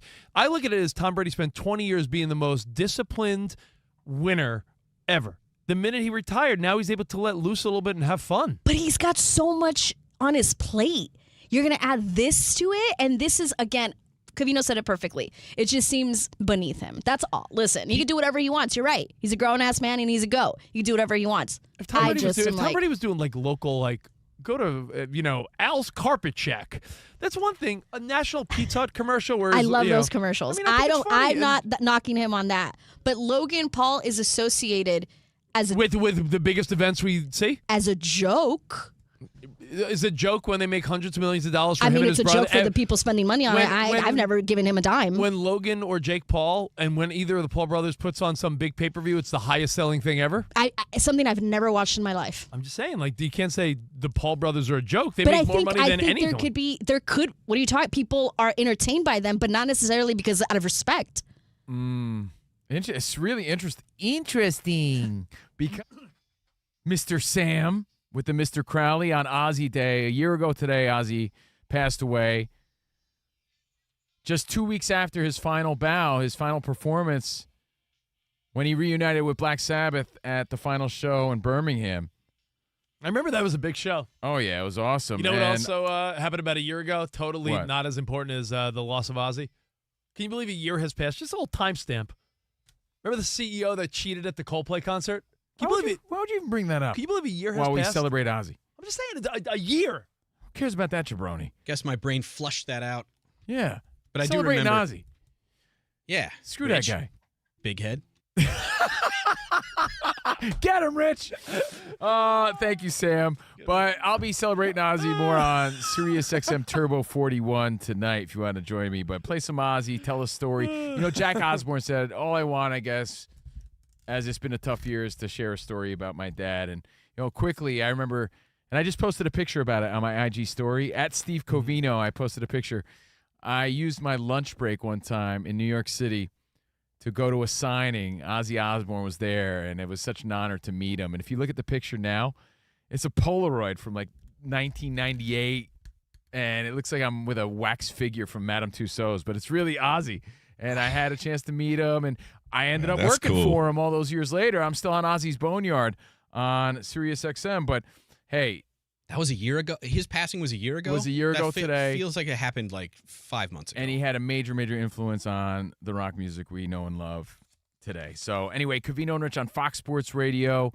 We celebrate on Ozzy's behalf. You know what? He revolutionized. You could laugh at it, but he revolutionized reality TV. The Osbournes. It's true. Him and Sharon. Oh, it's true. Sharon! Yeah. Like that TV show was just the first of many to follow around celebrities. But and that's what's wild about him. athletes You mean the Prince of Darkness was a charming and funny family man, too, that entertained us and brought us into his family life. That was like 25 years ago, the Osbournes. Crazy, right? Almost 25 years ago, that show was on MTV. And if you don't tell me that paved the way for all the other reality shows? No doubt. So we're live from the Fox Sports Radio studio. Again, you want to see that picture I was talking about at Steve Covino, but we're also at Covino and Rich and at Fox Sports Radio on social media. And we still got to talk movies. Okay, we'll get to that. But we'll get Sam to that. Has a very intense midweek major. Let's do it. Covino and Rich get you over the middle of the week with Midweek Major. Ooh, I love that. We throw sports and pop culture headlines and topics at the fellas, and it's like the kids say. That's so mid. Week definitely major. CNR scoring. Midweek Major. Yeah. Usually I'm in a rush because we're in a rush feel like we have way too much time on the clock for Sammy today. I love it. You hear the horns, so you know you've made it to the middle of the week. And before we get to Io Samuel, we roll the 2 big red love dice to see who gets first take. Covino won.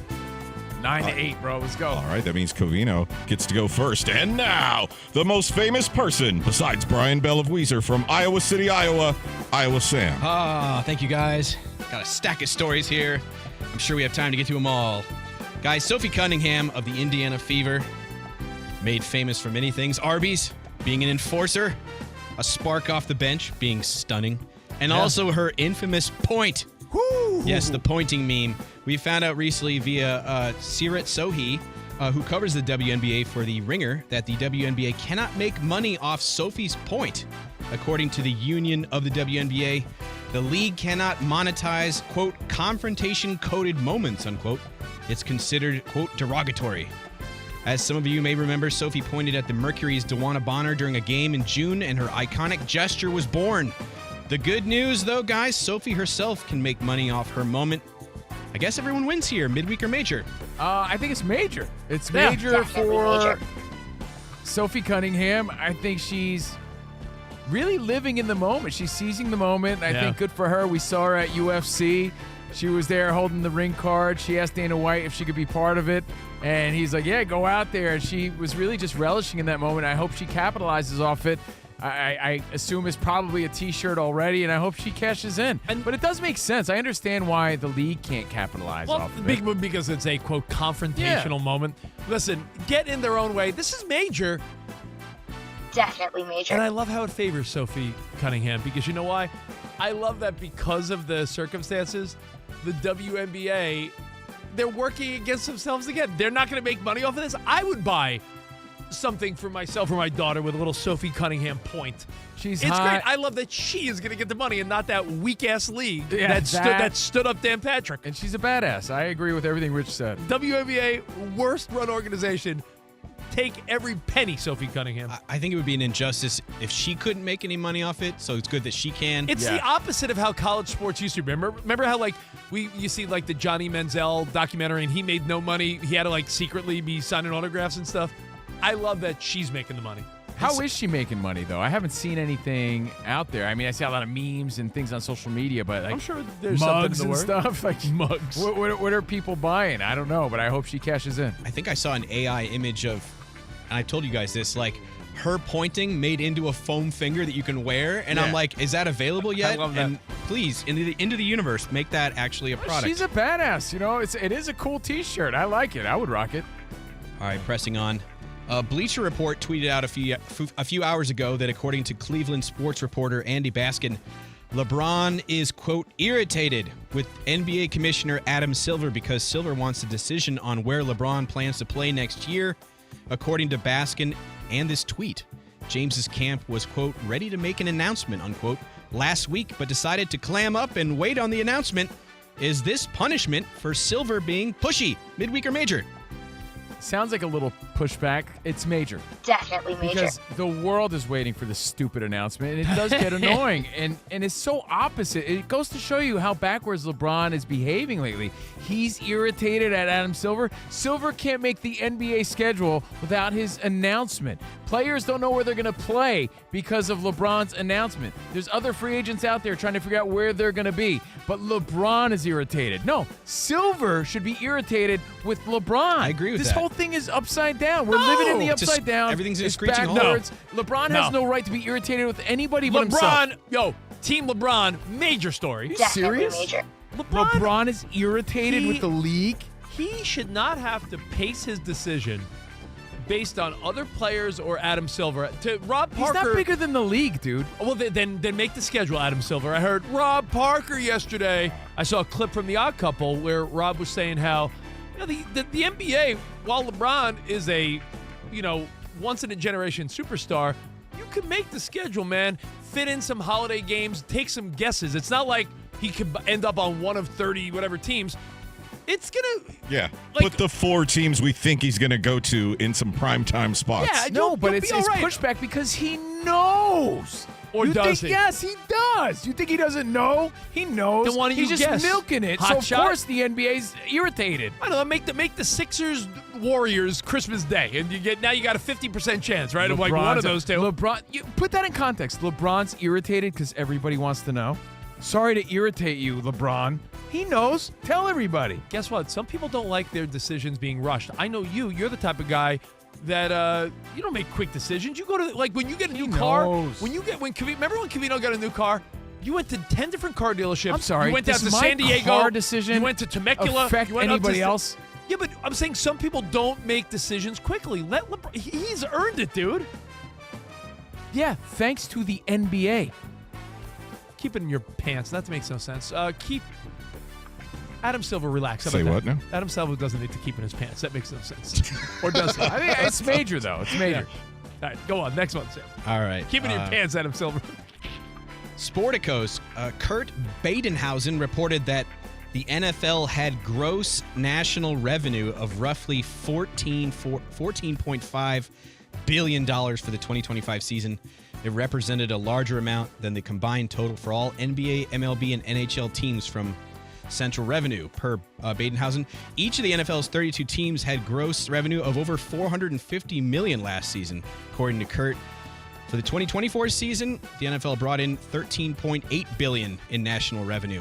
NFL, does it stand for nice financial landslide, midweek or major? Ooh, very major. It puts it in perspective how Definitely massive major. and mammoth the NFL is compared to all the other sports. And we were just talking about it. You know, you want to already dive into the NFL, but it's July. And the world, America, I should say, not the world. America revolves their whole life and schedule around the NFL, and it's massive. But it's all relative to the size of your steeple. It's all perspective, too, because I'd like to see those World Cup numbers in comparison to the NFL. Well, I think it's major. Definitely major. It's just a reminder, when we speculate what's king in the United States, yeah, I get you. World Cup. Whoopity-doo. Once every 4 years, it was a global thing. I get it. No one's doubting the World Cup's popularity. But here in the States, year to year, we talk about how, Danny, we were saying before how we're already thinking about talking about the NFL. It's July. There's a reason, though. There's a reason why the NFL Network and NFL's king, and Amazon and Netflix and everyone wants to get in on this because it is king. It made more. Get that. Listen to that again. It made more than the other three major sports combined. Yeah. You know, I used to think that the best investment ever, and it still might be. Remember George Steinbrenner bought the Yankees for $10 million in the 70s? Mm-hmm. And I remember thinking, like, oh, my God, that might be the greatest investment of all time. It's starting to look pretty wild that Jerry Jones in 1989 bought the Cowboys for $140 million because do you hear the annual revenue per team?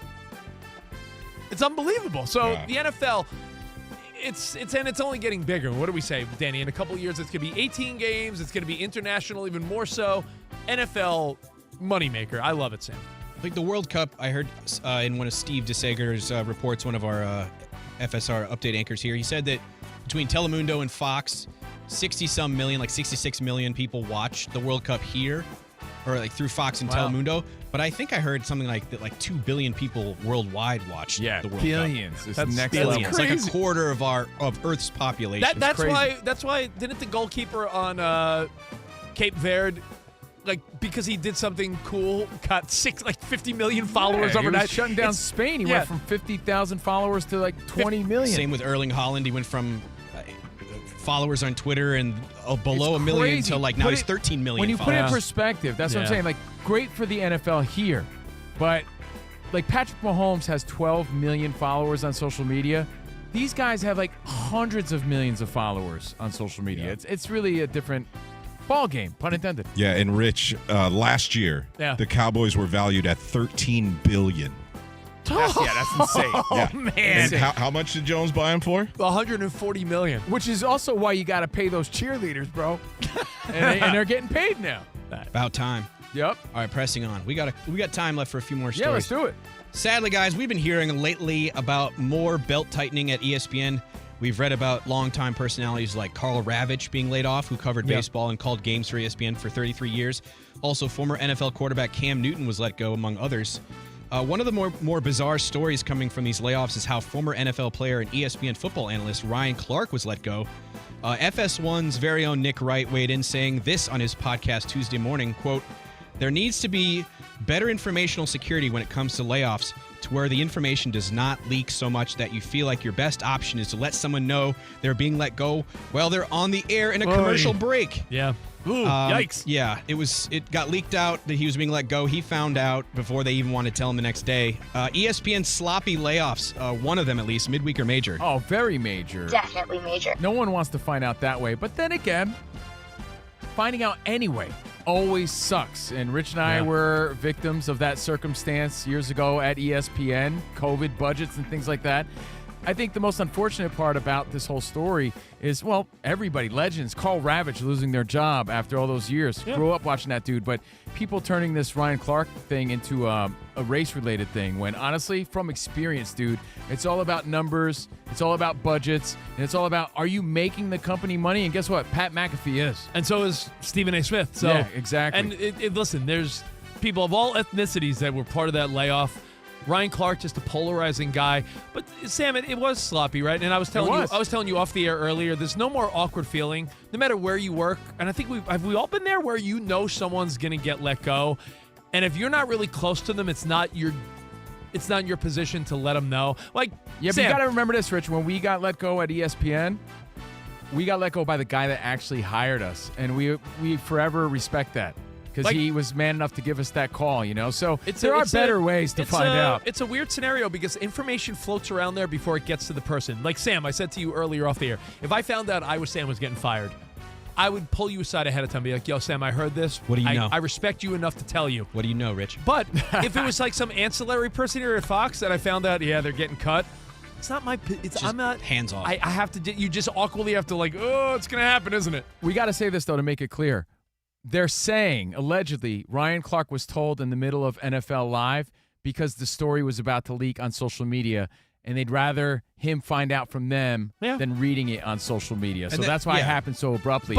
But yeah, they got to be better on how these things get leaked out. You know what? Layoffs are never good for anyone in any industry, but the people that got let go, I feel like all of them will find a landing spot because all the people, someone's going to want Cam Newton to talk football. Ryan Clark's polarizing personality will find themselves somewhere, and someone's going to want Carl Ravitch to call sports. So they'll be fine. And Ryan Clark worked his way up at ESPN. I read that he was operating the telestrator or something, and then he started working on Sports Center with Scott Van Pelt, and he just worked his way up. And I know people have varying opinions about him, but the guy was there for 11 years, and it's just the information was leaked to an outlet, and then ESPN found out about that, and they wanted to beat it to the punch. Rich is right, though. Rich is right. He will be fine. Yeah, he'll be fine. I'm sure he's got a good deal, and he'll be paid. He was making $2 million a year. Yeah. Like I said, I'm sure they're just trying to cut some of that budget, and he'll end up somewhere else doing better probably. Speaking of layoffs in sports really quick, how about the Miami Heat social media guy or gal who accidentally posted that LeBron intro? I didn't see this. What? The Miami Heat? Wait, was this years ago or? No, this was the news that broke last night. They made a LeBron intro as if they got him? Yeah. Like a template? Yeah. Like they were getting ready? Yeah. Oh, Ilo will tell us all about it. They put up, you know how when there's a future event on YouTube, there's a link, upcoming event starts in X number of days. They put a full YouTube page with a link, LeBron James introductory press conference, Miami Heat, July 27th. They actually put it live up on the Miami Heat's YouTube page. Yo. Yeah. Major. It's in our group chat, Rich. Major. I must have missed that. Sorry. The story I sent you was because I think it was an NHL team where they made a joke about it, and they pretended like they leaked LeBron was going to join their NHL team. Damn. All right. Well, I saw that too. Late press conference. One more? Yeah. Oh, really quick, Rich. I was just going to follow up on the LeBron thing. Some people think that if it truly was a leak and innocent, accidentally posted, testing out the meta or whatever, that what was I going to say about it? Danny G's having a rich... no, but it was the Winnipeg Jets that parodied the whole Heat thing. Well, the date is what people are paying attention to on this. Does that mean the Heat know LeBron's going to make his announcement next Monday? See, I like that. Hey, Adam Yeah. Silver, you listening? Don't be so pushy. Yeah, Let things breathe. They'll come in time. All right. Well, thank you, Iowa Sam. Oh, can I do one more? Let's do one more. Yeah, One quick Ilo one. could wait. Look at him. I'm sorry, Ilo. Make Ilo wait. I don't want to be late here, but TMZ Sports is saying that they've learned of ongoing conversations between Tom Brady and WWE, World Wrestling Entertainment, that Brady might actually take to the ring at some point and wrestle. You've been seeing all this Logan Paul and Tom Brady stuff, the smacking and the flipping off at the World Cup. So if Tom Brady got in the ring and actually wrestled, like with his shirt off or in some weird spandex, midweek or major? I liked what Ben Maller had to say. It's major. Anything Tom Definitely Brady major. related is major. He doesn't need this. His brand represents elite, and this is sort of silly. It appears and feels to be a little beneath him, but it's his legacy, and if he's having fun doing it. Ben Maller said, it's not that he's ruining his legacy. He's reinventing himself. And I think that's maybe a fun way to look at it. And guess what? It's an easy payday for TB12. And it's but how much money does he need? It's Tom Brady. I think it's fun. I think it is funny to think he is going to have to pick out what type of spandex to wear. Right. He's going to wear little trunks, long shorts. What is he? Is he going to do John Cena jean shorts? No, like one strap, like King Kong Bundy. Yeah. It's like No, just- Andre had one strap. Didn't King Kong Bundy No, too? King Kong Bundy two straps. Oh, Two yeah, one strap like Andre. There you go. Well, let's go to Ilo for an update. Ilo, I picture you in spandex often. How are you, bud? Well, yeah. You're actually not just using your imagination. No, I if you picture know what I mean. Lowenkron. I picture you in that Slim Goodbody, like one-piece bodysuit. Like when you see like the body from parts. Borat? From no, Borat? like you see the body parts inside. Oh, right. Yes. You picture him in like a spandex suit, like one of those guys that runs in the outfield of a baseball stadium, like the Flash or something. What's up, Ilo? Dad, I'm sorry, Ilo. Mental note. Use HR anonymous reporting system. No, I'm actually quite flattered. Thank you very much. I'll be puffing up with flattery for the rest of the day, as are fans of the Boston Red Sox. How about that segue? They won their 15th consecutive game, defeating the Baltimore Orioles 6-3 at Fenway in Game 1 of a doubleheader. Longest winning streak in the major leagues in 5 years. Also ties a franchise record. They can break the franchise record, get win number 16 in a row in Game 2 of the doubleheader half an hour from now. The Pittsburgh Pirates scoring 2 in the top of the 10th for a 5-3 road victory over the Yankees in Game 1 of a doubleheader. Second game of that doubleheader gets underway at the top of the hour. Kansas City Royals edge the San Francisco Giants 5-4, sweeping their 3-game series. Sal Stewart's go-ahead 3-run home run in the 7th gave the Cincinnati Reds a 5-3 victory at Seattle. The Washington Nationals scored 6 runs in the 7th inning of an 8-0 win at Colorado. The Arizona Diamondbacks said that's nothing. They scored 7 runs in the 5th inning, 5 more in the 6th inning of their game against the Athletics, which they lead 15-4 in the top half of the 9th inning at Arizona. Finally, in college football, Florida head coach John Sumrall was speaking at an SEC Media Day press conference today when a reporter's cell phone had the audacity to go off. Sumrall was not amused. You'd be kicked out of our team meeting. I swear. Like, you're lucky I'm not going to throw this freaking podium right now. Like, drives me crazy. Yes, nothing like a college football coach raging over something that's totally trivial, along with sniveling other reporters laughing pathetically in the background to remind you that the season is near. I'm going to kill you! Thank you, Isaac Lowenkron. So You're the man. fun. Thank Thank you, you, Ilo. Isaac. Hey, listen, someone that was also embarrassed today, before we get out of here, we have to talk about John Harbaugh's speech to the Giants. We'll do that next, right here on Covino and Rich.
Do you love the transparency of NBA Commissioner Adam Silver, who is saying, we got to make the schedule, and we can't do anything until LeBron James makes a decision? Because that's the latest, right? Like, we saw the car Steve Kerr's in and shouts to a fan, we got him. And people are like, oh, my God, they got LeBron, or is that just a goof? Some think he's going back to Cleveland. Isaac Lowenkron said the other day, Bryce Harper at the All-Star game insinuated, I don't think he's coming to the Sixers. And that's just the biggest star across the street at the baseball stadium. But he still. also said on a microphone to trust the process. And Sixer fans were like, that means he's coming to Philly. Ooh. So, I mean, again, we don't know. But Adam Silver doesn't know either because, again, do you like the idea of him being honest? But didn't we see him driving with a Nuggets in the car? Wasn't that a sign? Oh, my God. He was having Nuggets? Yeah. I'm saying he might go to Denver, I think. I don't even know. Oh, my God. He had a 6-piece in his car. Yeah, in his console. Man. Yummy. Is it irresponsible if Adam Silver didn't do that is the question. Meaning, you can't just, like, some people are saying he's waiting on LeBron to make the schedule, but I'm on the side of, I sort of enjoy the transparency of Adam Silver saying, listen, man, you know where LeBron shows up and ends up, that's going to be probably a Christmas Day game. That'll be a primetime game, maybe your first game of the season or some.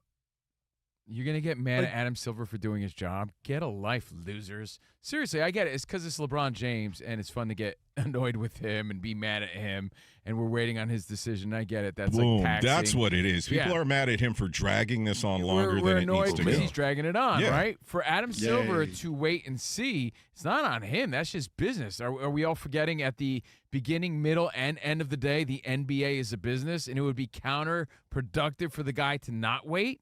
Like, do you want the guy to not wait and the NBA not to make the money and the ratings that they're supposed to make to see where LeBron plays? Like, get out of my face. Anyone who has a problem with Adam Silver is an idiot. Period. End of story.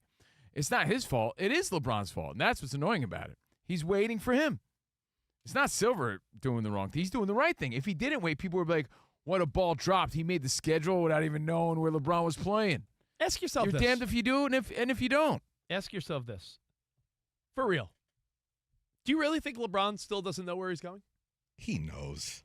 But what makes you think that? It's like you on Love Island. That's what I'm saying. If you're on a dating show or you're choosing between jobs yourself or you're trying to figure out, have you ever done this, Danny? Remember back in your days when you were trying to decide, like, which one of these apartments am I going to choose? Like when you're a young guy and you're trying to compare cost and money, you're like, well, there's a 1-bedroom here or a 2-bedroom here. Yeah, but like this has been going on for weeks, though, Rich. So he's got to have a really good idea, if not already decided. He loves attention. He craves attention. That's what this is about.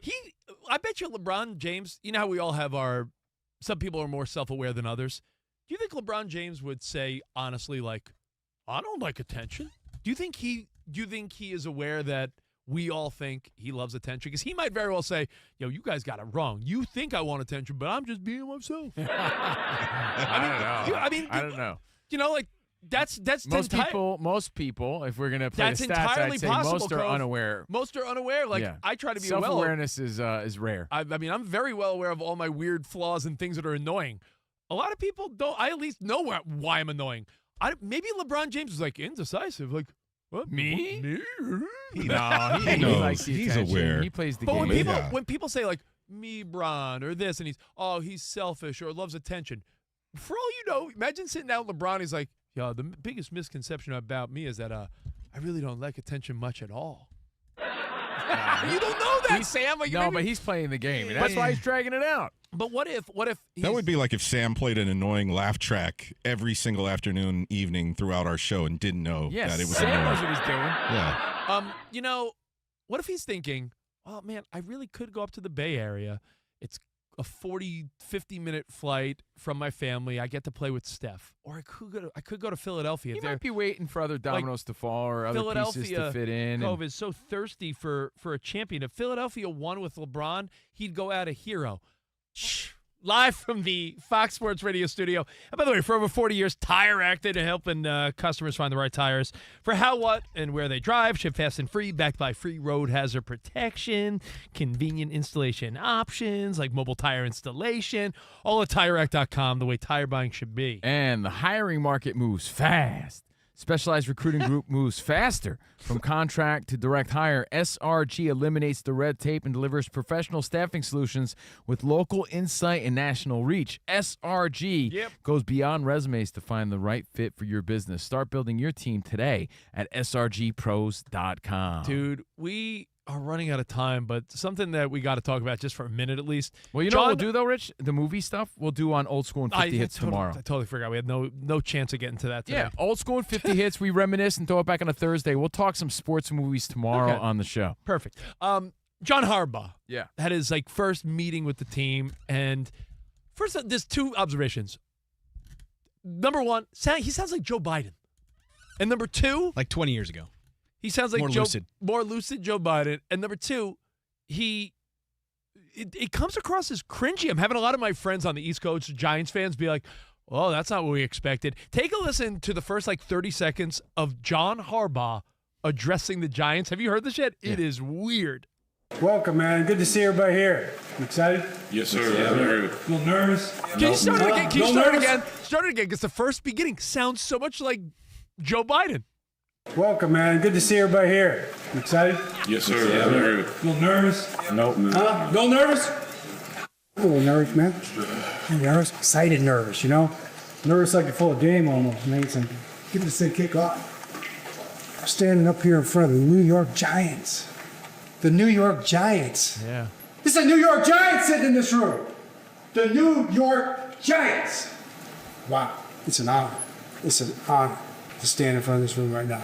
Well, I know as coaches, I can feel the same way. You can stop football Giants, man. You said that 3 times? Yeah, it sounds like John Gruden wrote the script for him. Let me tell you, Harbaugh, but it wasn't delivered like Gruden would. No. And this has no reflection of how great he's probably going to be for the New York Football Giants. But that was a very weird first 30 seconds of a, hey, team, we're all officially together, and I'm addressing everyone. Are you nervous? Everyone's like, no, not really. He's like, are you nervous? New York Giants. Sounds like Joe Biden, and he keeps saying New York Giants over and over. He's like, whispers it, New York Giants. That's what's weird. He asks a couple of questions, and the team, nobody responds. Yeah, that is true. Yeah. But he does. Hey man. One more time at the very beginning. Put some aviators on John Harbaugh, and it's Welcome, man. Good to see everybody here. Good to see everybody here. Yes, sir. A little nervous? Come on, man. Huh? A little nervous? That's the man. not really. A little nervous, man. I'm nervous. Excited nervous, you know? Yeah. Nervous like before a game almost, man. Yeah, well, a little nervous. So, hey. It's his first new stop in, it's like getting remarried or something. Like, it's a whole new gig for him. You know what it's like? It's like Covino and I did radio for years before we got here. But your first show is always going to be a little like, all right, we're in a new place. It feels you nailed it. Listening back to the first time you cracked the mic on any new channel, you could feel the extra excited, nervous energy, and cringe at it. Stu Gatz is the newest guy here. He did radio and podcasting with Le Batard forever. But his first show, he was probably like, hey, where are we in Fox Sports Radio? Like, your first time is always going to be weird in a new place. And John Harbaugh put that on full display today. The end. All right, we'll see you guys mañana. Have a great Wednesday. Maybe by the time we talk again, LeBron makes a decision. Probably not. Probably not. All right, until then, arrivederci, baby. See you in the promised land. Goodbye. Bye, guys. Woo-hoo!